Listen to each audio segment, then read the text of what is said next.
Welcome to SMA Yadika 9 Bintara Bekasi. Oke, untuk siswa dan siswi SMA Yadika Bintara 9 Bekasi, Ibu akan memperkenalkan diri nih. Kata orang kan tidak kenal maka tidak sayang. Jadi Ibu kenalan diri dulu ya sebelum kita lanjut ke materi berikutnya. Perkenalkan, nama Ibu Buryanti Krusita Butar-Butar SPD, biasa dipanggil Bu Riri. Ibu lahir di London. Bercanda deh. Ibu lahir di Jakarta tanggal 31 Maret 1995. Oh ya, sekarang usia ibu lagi jalan 17 tahun. Ya gak sih? Oke, ibu tinggal bersama dengan orang tua ibu yang beralamat di Jalan Pondok Kelapa Selatan Dalam 4, RT 04, RW 12, nomor 49A. Jadi kalau kalian mau main boleh nih ke rumah ibu, tapi jangan sering-sering ya, nanti kalian ketemu sama ada deh. Oke, lanjut ya. Ibu ngajar di mata pelajaran ekonomi dan PKWU khusus kelas 10 dan kelas 12. Untuk kalian nanti nih siswa dan siswi yang baru masuk, Ibu Riri yang mana sih? Kalian cari aja. Bu Riri itu yang paling pendiam dan paling judes mukanya, tapi sebenarnya nggak judes kok ibu. Ibu mah baik-baik aja kalau kalian pun baik. Oke, lanjut. Pendidikan ibu dari mana aja sih? Pertama, ibu TK di TK Riang Gembilang, lulus tahun 2001. Terus ibu SD di SD 09 Pondok Kelapa, Jakarta Timur ya. Lulus tahun 2007. Ibu 6 tahun, bukan lebih. Oke, lanjut. Ibu SMP-nya di SMP Budi Mulya Utama. Itu biasa disingkat BMU. Pada tahun 2010. Lanjut, SMA-nya ibu jauh nih nak. Jauh banget. Biasanya dibilangnya itu SMA mewah. Kalau orang yang pernah sekolah di mewah itu, biasanya ibu dibilang SMA mewah karena belakangnya mepet sawah. Ya, SMA 102 Kayu Tinggi, Jakarta Timur. Lulus ibu tahun berapa sih? Tahun 2013. Lanjut. Ibu S1-nya di Universitas Negeri Jakarta. Fakultasnya Fakultas Ekonomi. Ibu lulus tahun 2017. Oke, dari sini cukup perkenalan ibu. The next kita lanjut ke PPT berikutnya. PPT berikutnya ibu bakal menjelasin nih, apa sih bu pengertian tentang struktur kelas? Ada yang tahu nggak? Kalau tahu nanti ibu kasih reward nih. Ntar kalian cari tahu ya, apa sih pengertian struktur kelas? Oke, lanjut. Di struktur kelas itu ada 7. Di pertama itu ada walas. Walas itu ibu. Fungsinya walas dan tugasnya walas apa sih bu? Fungsinya walas 1. Sebagai tangan kanan kalian kepada kepala sekolah untuk menyalurkan informasi atau membimbing kalian. Misal kalian bermasalah, ibu sebagai tangan kanan dari kepala sekolah untuk membimbing kalian menjadi anak yang lebih baik. Terus apalagi sih? Ibu menjembatani kalian sebagai pusat informasi. Terus ibu juga mempunyai fungsi yaitu memberikan motivasi tinggi untuk kalian dalam segi belajar. Bukan itu aja nak, ibu juga mempunyai tugas sebagai orang yang memperbaiki nilai kalian jika nilai kalian ada yang bermasalah. Oke, lanjut. Ada ketua kelas. Ketua kelas bakal ibu pilih nanti ya setelah MPLS-nya sudah berjalan dan kita sudah bisa pakai Google Meet ya. Nanti ibu bakal pilih 1 ketua kelas, yaitu biasanya sih ibu pilihnya laki-laki ya. Kenapa ibu pilih laki-laki? Karena imam dari segala imam adalah laki-laki, ya kan? Dan biasanya kalau laki-laki itu dia bisa membimbing teman-temannya yang lain. Oke, terus wakil kelas, wakil ketua kelas itu juga ibu biasanya pilih laki-laki. dia sama-sama punya tugas yang sama nih, cuma bedanya kalau ketua kelas dia paling atas segi strukturnya, dan wakil ketua kelas dia strukturnya di bawah. Tapi kalau dalam segi jabatan atau segi tugasnya dia hampir sama. Lanjut, di sebelah kanannya wakil kelas ada bendahara 1 dan bendahara 2. Ibu bakal pilih 2 bendahara. Kenapa? Karena kan kalian IPA dan IPS. Jadi ibu bakal pilih wanita 1 IPS dan wanita 2 untuk IPA. Oh iya nak, bukan itu aja. Tugasnya bendahara itu paling berat nak, karena dia menjaga keuangan kelas, terus menjadi tangan kanan warga kelas dalam menyimpan uang, terus dia membuat struk buat pengeluaran dan pemasukan kelasnya. Oke, yang di bawahnya bendahara ada sekretaris ya nak. Tugasnya sekretaris itu apa sih? Yang pertama, dia mencatat di depan papan tulis. Terus misalnya ada kebutuhan lainnya, ibu bisa meminta tolong kepada sekretaris untuk membuatkan struktur. Oke, lanjut. Di bawah sekretaris 1, sekretaris 2 ada kebersihan. Apa sih tugasnya kebersihan itu? Tugas kebersihan adalah 1, menjaga kelas tetap bersih. Terus membuat tugas untuk setiap jadwal piket. Iya nih, ini yang paling berat.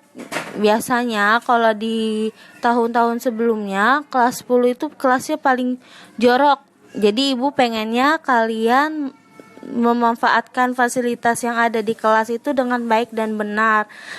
Meskipun kelas kita kecil, tapi ibu mau kelas kita tuh paling mewah. Kenapa paling mewah? Setidaknya guru masuk kelas itu, kondisi kelas itu dalam keadaan bersih, wangi dan rapi. Terus ada keamanan ya tahulah. Jadi kalau setiap guru yang masuk ke kelas, dia harus mengamankan setiap anggota kelasnya.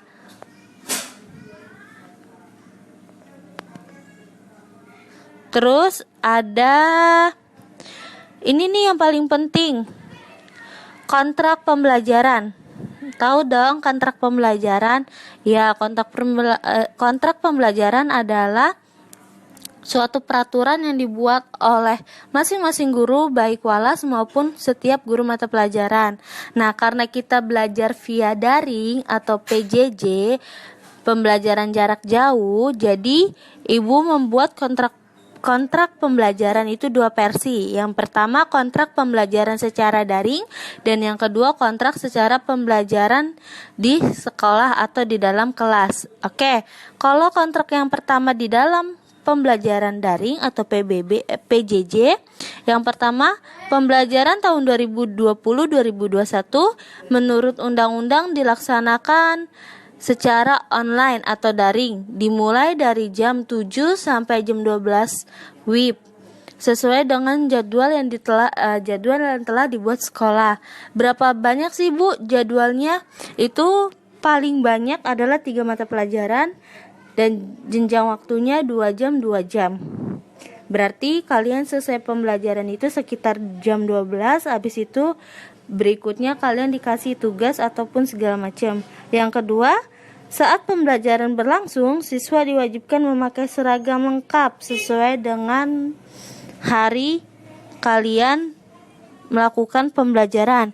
Misal, di hari Senin kita pakai putih.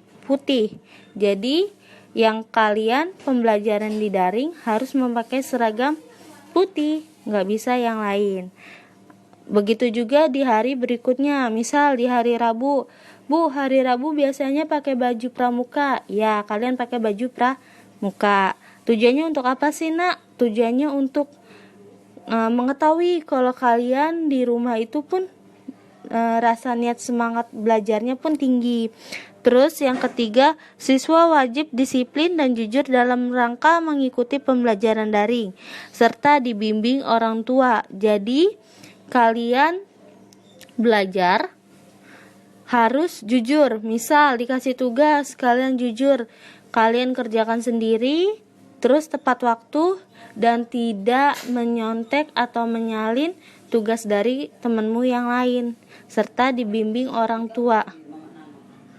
Terus yang keempat, ada bagian siswa yang tidak hadir dalam pembelajaran daring selama 3 kali berturut-turut, maka peserta tidak akan mendapatkan nilai. Jadi untuk kalian yang misalnya, Bu, saya ketiduran, saya lupa ikut pembelajaran ini, lebih baik izin ke ibu sebelum pembelajaran berakhir. Ibu bakal bilang ke setiap guru yang tidak ada nama kalian. Jadi ibu bakal bilang ke guru tersebut kalau kalian izin, ya. Jadi jangan sampai 3 kali berturut-turut ya, Nak. Oke, lanjut poin ke 5. Selama pembelajaran daring, siswa diwajibkan menggunakan bahasa yang sopan, santun, dan baik dalam berbicara dengan teman sebaya maupun dengan guru. Ya, nih biasanya nih anak-anak cowok nih berbicaranya asal jeplak. Jadi harus diperhatikan ya, Nak. Selama pembelajaran daring itu kan kita jarang tahu kondisi keadaan moodnya seseorang. Jadi ibu mohon bedakan antara guru dengan teman kalian. Misal di daring itu gurunya gokil nih, bukan berarti kalian bisa berbicara dengan semua mau kalian. Oke, lanjut di poin ke-6. Siswa harus mengumpulkan tugas sesuai dengan hari itu juga yang telah ditentukan oleh guru. Misal kalian setelah mengikuti pembelajaran, terus gurunya minta dikumpulkan hari itu juga, kalian wajib mengumpulkan hari itu juga. Jika tidak mengumpulkan, maka balik lagi ke poin 4. Berarti kalian tidak dianggap hadir oleh guru tersebut. Lanjut di poin ke-7, siswa wajib untuk aktif dalam proses pembelajaran, atau biasanya sih ini masuknya ke poin persepsi dalam proses pembelajaran, atau biasanya sih ini masuknya ke poin persepsi kehadiran kalian gitu. Misal selama pembelajaran ada beberapa materi yang kalian bisa kerjakan sendiri, atau kalian bisa membuat pertanyaan sendiri kepada guru tersebut, itu juga bisa. Terus poin ke-8, ketentuan penilaian. Penilaian yang pertama ada kehadiran 10%. Jadi kalian harus hadir ya di dalam pembelajaran itu. Yang kedua ada tugas dan keaktifan siswa, termasuk tugas, ulangan harian dan segala macamnya. Itu poinnya 50%. Terus yang ketiga ada penilaian tengah semester 20%. Yang keempat adalah penilaian akhir semester 20%. Jadi di total semua kalian bakal mendapatkan nilai 100 jika kalian mengikuti poin A, poin B, poin C, dan poin D. Oke. Kontrak pembelajaran ini wajib kalian tulis di dalam buku pembelajaran kalian. Nah, itu biasanya sih ditanda tangan. Oke, lanjut kontrak pembelajaran di sekolah. Nah, ini yang paling rawan karena kita pembelajaran jarak jauh. Jadi untuk pembelajaran di sekolah biasanya suka terbawa nih sama kondisi di rumah. Tapi ibu harapnya sih tidak ya, Nak. Untuk poin pertama adalah siswa diwajibkan datang tepat waktu jam 6:30 atau 6:30. Dikasih dispensasi nih, waktunya paling lama 10 menit, sekitar 6:50 atau jam 7 kurang 10. Kalian harus masuk ke dalam lingkungan sekolah dengan menggunakan seragam rapi dan lengkap. Ya, lanjut bagian kedua. Bagi siswa yang tidak izin atau sakit, orang tua wajib memberitahukan kepada walas baik melalui WA, telepon, maupun surat keterangan dari dokter jika sakit sebelum jam 6.50. Kalau lewat dari jam 6.50, maka ibu akan menulis kalian di dalam buku absensi guru, itu adalah alfa. Ya, sampai sini. Ibu ulang lagi ya. Jika sakit ataupun izin, orang tua wajib membuat surat sakit atau membuat telepon atau membuat WhatsApp kepada ibu paling lama jam 6.50. Jika lewat dari situ, maka kalian dianggap tidak hadir. Lanjut, poin ketiga. Bagi siswa yang izin serta alfanya 3 kali, maka siswa tersebut wajib menerima sanksi dari walas maupun dari guru mata pelajaran. Ya, biasanya jika absensi atau alfanya lebih dari 3 kali, nilai anak tersebut tidak tuntas di dalam mata pelajaran. Jika diwalas, anak tersebut bakal dikatakan tidak tuntas dalam mata pelajaran dan mendapatkan nilai di bawah KKM. Bisa-bisa anak tersebut tidak naik kelas. Lanjut di poin keempat. Bagi siswa yang memakai lipstik, memakai make up, serta mewarnai rambut dan membawa peralatan make up, hari itu juga semua yang mereka bawa akan ibu ambil ya, atau ibu sita. Lanjut, untuk laki-laki yang membawa korek api, rokok, mengecat rambut, mengecilkan celana, hari itu juga ibu akan bawa ke kantor kepala sekolah untuk dimasukkan ke ruang BK, dan kalian akan membuat surat pernyataan yang berpoin kan bahwa kalian adalah anak yang bermasalah. Dan untuk celana yang diketatkan, maka hari itu juga ibu gunting. Itu tidak ada toleransi. Ibu potong setelah apa? Sekali pemberitahuan dan kedua kalinya tidak dirubah, maka di hari kedua ibu potong menggunakan gunting. Lanjut. Bagi siswa dan siswi wajib menggunakan sepatu berwarna hitam. Jadi di hari Senin sampai hari Kamis wajib menggunakan sepatu warna hitam putih. Contohnya seperti apa? Seperti Converse atau NB, tidak boleh warna lain kecuali hari Jumat ya nak. Di hari Jumat itu kalian boleh menggunakan sepatu yang bebas, ataupun di pembelajaran olahraga, misal belajar olahraga di hari Kamis, terus kalian membawa sepatu 2, nah itu boleh, khusus di pelajaran olahraga aja. Dari sini ada yang mau kalian tanyakan? Oke, kalau tidak ada, cukup sekian dari ibu materi yang ibu sampaikan. Semoga kalian menjadi anak kelas 10 IPA dan IPS yang bisa membuat ibu bangga, baik prestasi maupun perilaku. Ibu mohon kerjasamanya selama setahun.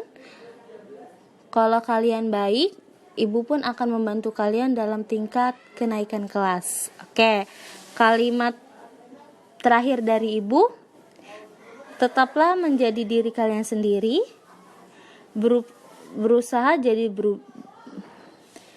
tetaplah menjadi diri kalian sendiri, walaupun menjadi diri kalian sendiri tidak mudah. Oke. Cukup sekian dari ibu, kurang lebihnya mohon maaf. Assalamualaikum warahmatullahi wabarakatuh. See you. Bye.